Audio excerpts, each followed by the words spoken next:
আল্লাহ রাব্বুল আলামিন সাইয়্যিদিনা আদম আলাইহিস সালামকে সৃষ্টি করে রাখলেন জান্নাতের ভিতরে। কোথায় বলুন তো?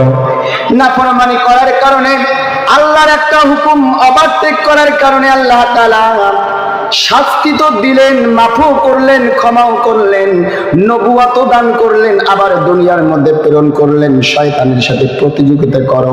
আবার আল্লাহ রাব্বুল আলামিন কোরআনুল কারীমের সূরা জারিয়াতের মধ্যে কত চমৎকার ভাবে বললেন।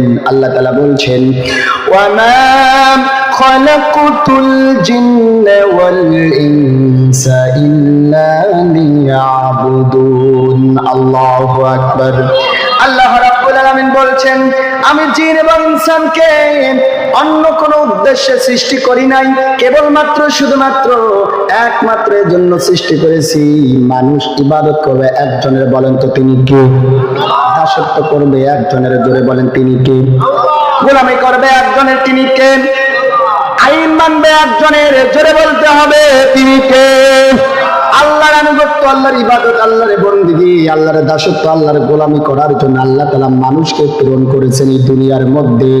আল্লাহ তাআলা আবার এই মানুষ যারা আল্লাহর গোলামি করবে, আল্লাহর ইবাদত করবে, তাদের আল্লাহ রাব্বুল আলামিন খুশি হয়ে, সন্তুষ্টি হয়ে এই ক্ষণস্থায়ী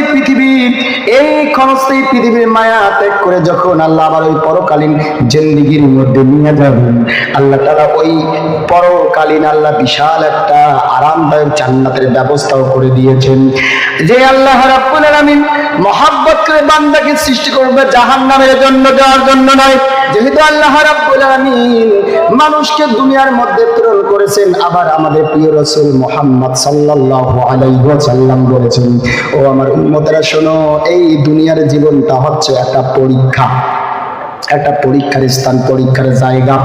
এজন্য আমার ভাইয়ের আল্লাহ রাব্বুল আলামিন যেহেতু চান না তার বান্দাগুলো জাহান্নামের মধ্যে যাক, আল্লাহ রাব্বুল আলামিন চাই তার এই আদরের বান্দাগুলো দুনিয়ার মধ্যে শান্তিতে থাক, পরকালেও নাজাত পাক। এজন্য আল্লাহ রাব্বুল আলামিন কোরআনুল কারীমের মধ্যে বিভিন্ন জায়গায় বিভিন্ন ভাবে বান্দাদেরকে বিভিন্ন মেসেজ দিয়েছেন।